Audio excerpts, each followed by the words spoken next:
And Michelle, yes, it's Seiler, Michelle Seiler Tucker. Seiler. Okay, thank you Yeah. And again. you're using video, right? Yes, Okay, cool.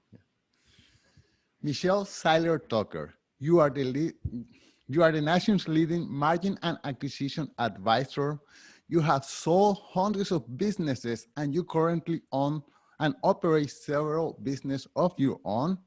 You are the leading authority on buying, selling, and improving businesses. And today you are sharing your knowledge not only through this podcast, but also with the publication of your book, Exit Rich, the 6P method to sell your business for huge profit. Michelle, thank you so much for joining us today.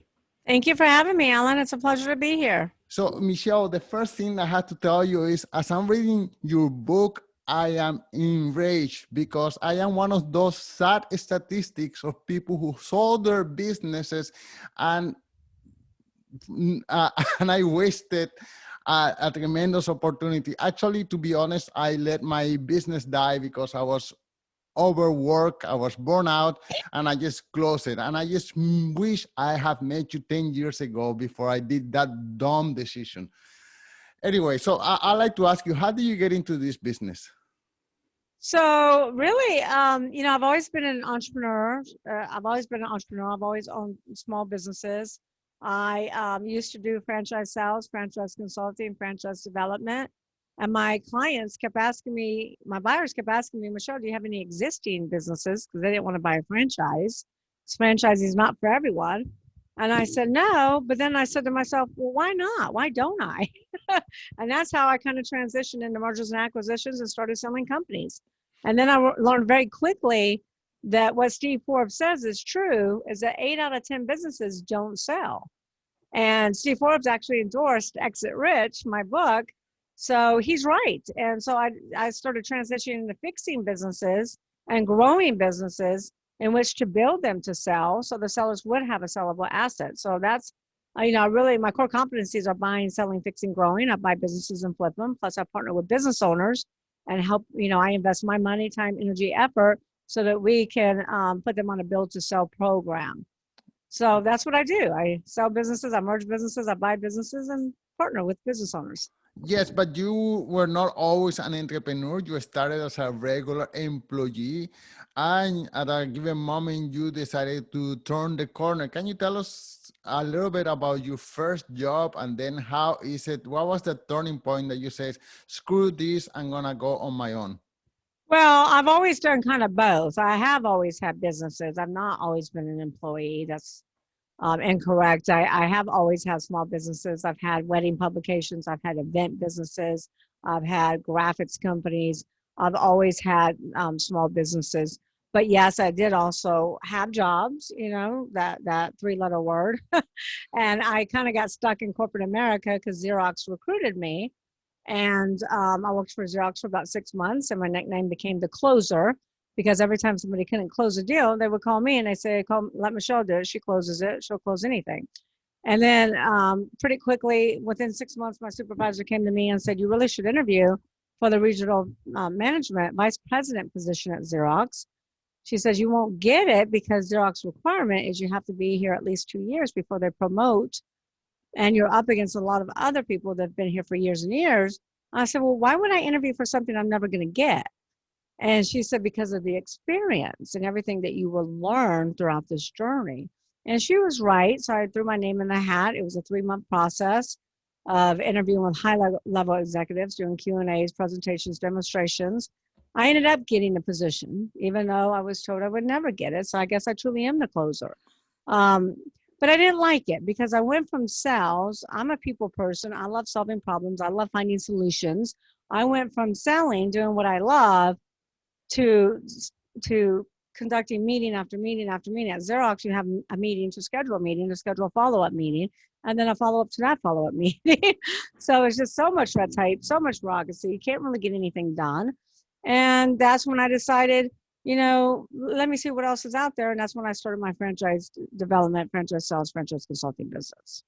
And how long were you there in this franchise development business, and then later on you venture on your I own mean, I as don't well, remember time. I don't remember how long. A few years. right? Dates are not important to me. How many businesses I've sold are more important to me than dates, but I would say a few years. Okay, so then let's go into the actual process of selling a business. Why and when? Okay, so according to your book, an owner should start right away with the mentality that they're going to sell their business, even if that's not their intention. Why is that? Because if you start a business with an end in mind that you're actually going to sell it for maximum value, then you're going to build a much better business that can run without you, that's sustainable and scalable and profitable. So even if you don't sell it, you'll have a sustainable, scalable, profitable business.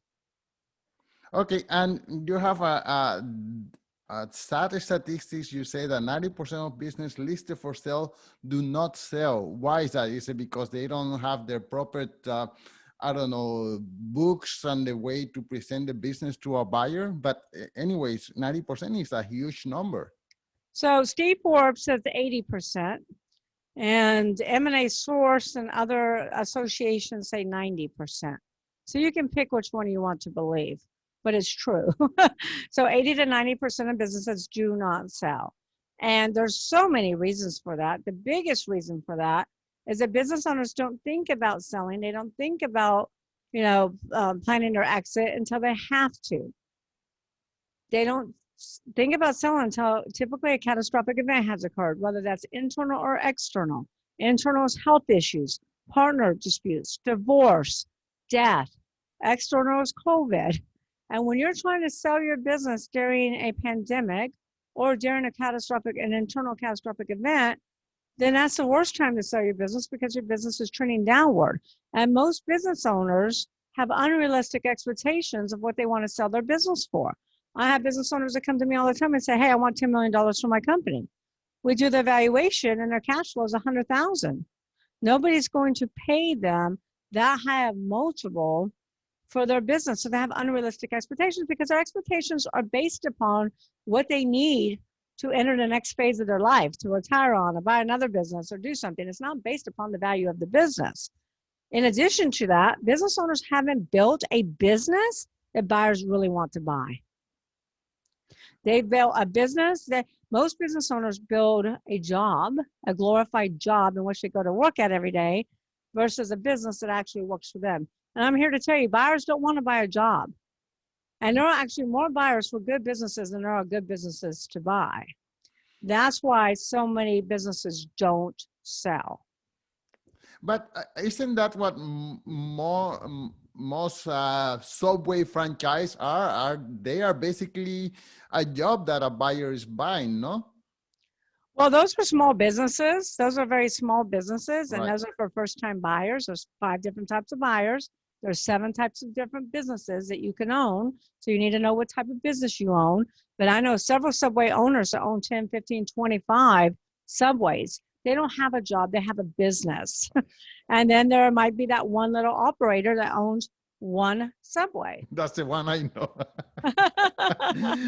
And that is a job. And you know what? It's not impossible to sell that, but you're not going to get $10 million for it. You're not going to be able to maximize the value of it. Right. And so now we have this external factor called COVID, and it has changed so many things. So many people are becoming even richer, and so many people are going bankrupt. How, from your perspective, how COVID have changed the possibility of buying or selling a business? Well, the percentage, the percentage of businesses that are not selling was before COVID. And the percentage of businesses closing down was before COVID. Let me give you a little history here.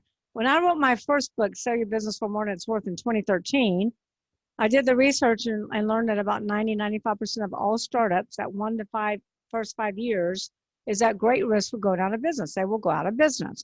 When I wrote Exit Rich in 2019, 2020, I learned that the business landscape has actually flip-flopped. So Now it's only 30% of first-time business owners will go out of business. However, out of 27.6 million companies in the United States, those businesses have been in business 10 years or longer. 70% of those businesses are going out of business. So do you see how it flip-flopped? And those numbers were before COVID. So small businesses were in trouble way before COVID. In fact, you hear about the public companies all the time, like Toys R Us, been in business 75 years, goes out of business. Kmart, Steinmart, Pier 1, Godiva closes down 1,500 locations. But you're not hearing about all the private companies in the media because they don't talk about that. They only talk about the public companies. And these business owners are being forced to sell for pennies on the dollar, close their business, or even worse, file bankruptcy. Wow. Okay. So it's not about COVID. Yes, COVID has hurt a lot of industries, but small businesses were hurting before COVID. That's what people don't understand. Right. Okay. And a big part of your book, the whole section 2 of your book, is about the 6P. Can you tell us what that is and how can people put them to use?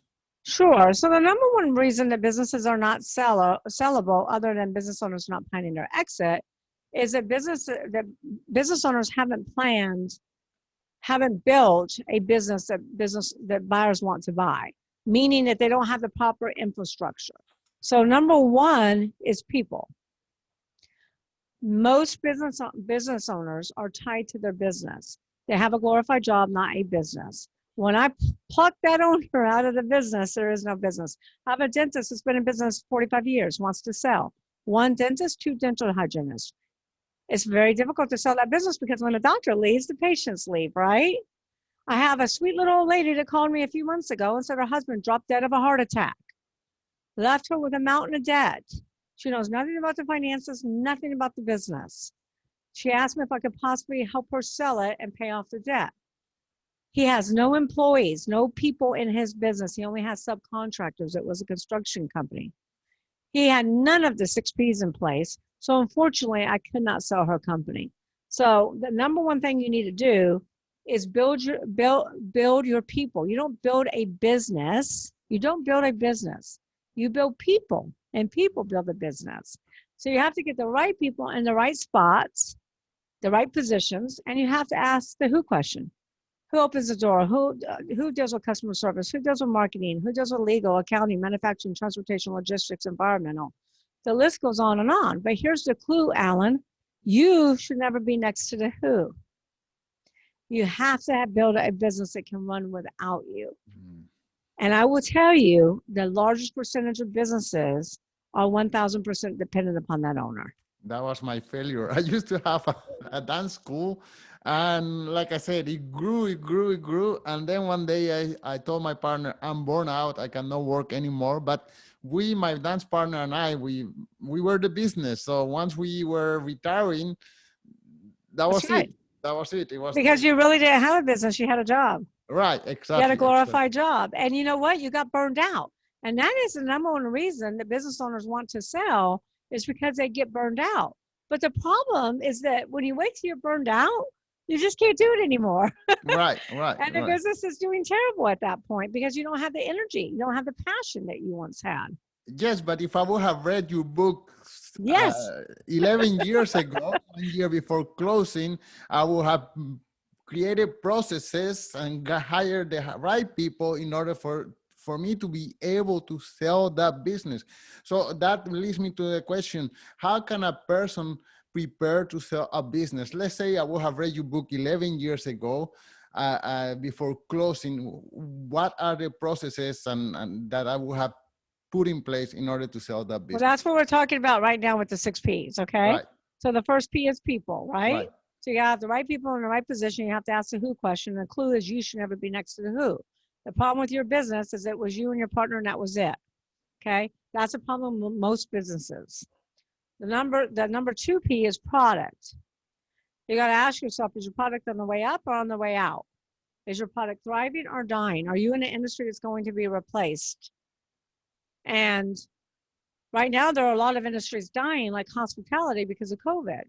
There are industries that were thriving before COVID that are dying, but guess what? There are industries that were dying before COVID that are now thriving. So you really have to look at your product, your industry, and ask, do you have an Amazon? Or are you at the top? Or are you at the bottom? You have a Blockbuster and you're about to go out of business. And if you're about to go out of business, then you really have to ask yourself these three pivotal questions, these three questions that can help you pivot. Number one, what business are you in? Amazon did this in the 90s. They asked themselves, what business are we in? And they said, we're in the book selling business. We sell books. Then they asked themselves, what do we do really, really well, better than anyone else? And they said, we do fulfillment better than anyone else. And then they asked themselves, what business should we be in? And they said, you know what? A light bulb moment. We should be in the fulfillment business. Those three questions right there transformed Amazon from a small bookseller to a worldwide multi-billion-dollar conglomerate that they are today. So you got to have the right people in the right place. You got to be in the right product, the right industry to sell. Okay. Nobody wants to buy restaurants right now. Number three, processes. Right. All right. The business has to have processes in place. Most owners don't think about processes, just like they don't think about exit strategies. They don't think about processes until something bad in a company happens. I've got a client whose business is about to go under because they have some unhappy customers, and the customers are going on the internet blasting them. So people go read the reviews. They don't want to do business with them. And they're like, you know what? We need a policy and procedure for customer service. Well, my response to them was, you needed that before. The reason you're having this problem right now is because you never put that process in before. So you really should create your processes with the customer experience in mind. Your processes should be based upon your customer experience, not based upon your own agenda. Right. And they should be proficient, efficient, productive, well documented, because the first thing a buyer wants to do, is going to do when they come into your business, Alan, is they're going to ask you for your policy and procedure manuals. They're going to ask you for your SOP, your standard operating procedures. Okay. So that's processes. Proprietary. That's the fourth P, and that's the number one value driver. Proprietary will get you a higher multiple for your business than anything else. So number one to proprietary is branding. How well branded is your business? The more well branded you are, the more we can sell your business for. The Apple brand alone, Apple is the largest, most valuable brand in the world. The Apple brand alone is worth $249 billion. That's without assets or inventory or real estate or cash flow or anything else. So if you build your brand, then you can build your exit. Trademarks are another big thing. Trademark your company name, your slogans, etc. The mistake the business owners make in the United States is they'll go to their state that they are opening up their business in. Let's say they're opening up in California. They get a license in California, but they never check the federal database to make sure that company name is available. So they could be in business for several years and all of a sudden receive a cease and desist letter. Wow. So you want to make sure that you get a federal trademark and everything that is proprietary to you. Your company name, your slogan, your logo, your podcast. If you have a podcast that you're trying to brand, make sure you get a federal trademark on that podcast. We're selling an agriculture company that has several products that they sell to retail chains, and they have exclusivity on these different products, but they have trademarks. They have like 10 different trademarks on their products. That adds value. Patents are another thing that are very valuable. Have you ever watched Shark Tank? Yep. And what's the question that all the investors always ask on Shark Tank? Do you have a patent on that? Do you have a patent on that? Do you have a patent pending? Do you have a utility patent? Patents are very valuable. We once sold a company for $18 million that wasn't making that much money, but they had 18 patents. Okay. Also, contracts are very valuable. Manufacturer contracts, distributor contracts, vendor contracts, any type of exclusive contracts, franchisor contracts that has franchisees, and most importantly, client contracts are the most valuable to buyers, as long as you have the 2-sentence transferability clause. Most owners never have that 2-sentence transferability clause in their contract. So you need to make sure you have that. And then reoccurring revenue, subscription models are extremely valuable. These kind of assets that I'm talking about can take you from a 4 multiple to an 8 multiple. Wow. The other thing is celebrity endorsements. If you have any celebrity endorsements, let's say you have a skincare line and you're on Oprah Winfrey's favorite things, that's huge.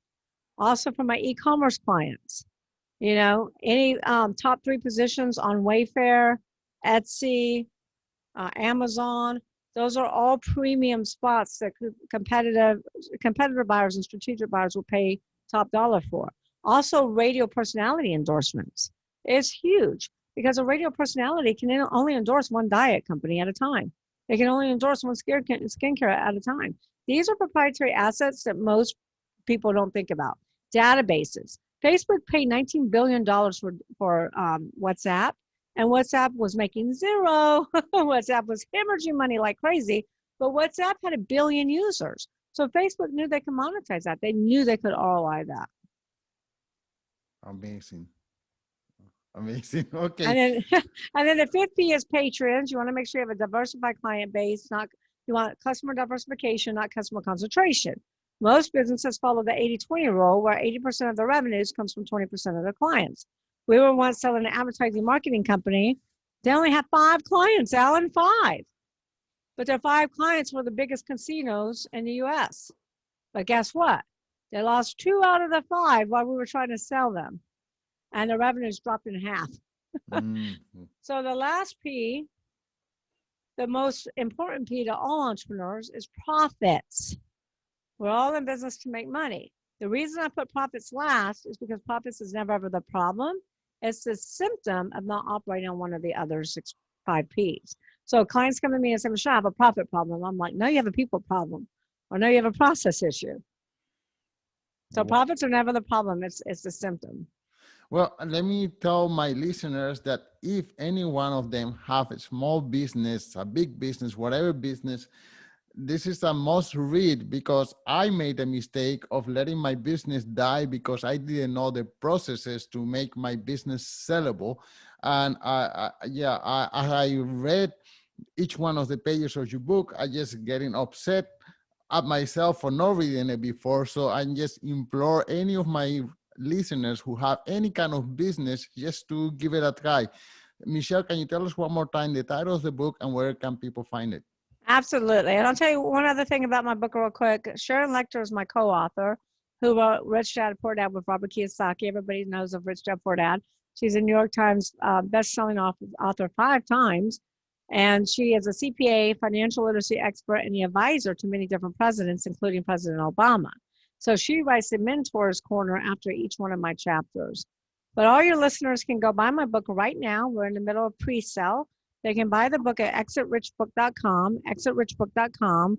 I wouldn't buy it at Amazon because at exitrichbook.com it's less expensive. Plus, we will email you the digital download immediately so you can start reading it now. And then we'll send the hardcover to your doorstep to anybody in the United States, okay, for that price of $24.79. Canada will be extra shipping. And then we'll also give you a lifetime membership into Exit Rich Book Club. Exit Rich Book Club is me doing video training and talking about these different techniques and strategies. Plus, more importantly than that, Alan, is we have documents. So all the documents you need to run your business and sell your business are there for you to review and download. We have employee handbooks. We have non-competes. We have sample letter of intent, sample purchase agreements, sample due diligence checklists, sample closing documents. And so all of this is there, which is over $25,000. If you went to your attorney to try to create all these documents, it would cost you over 25 grand.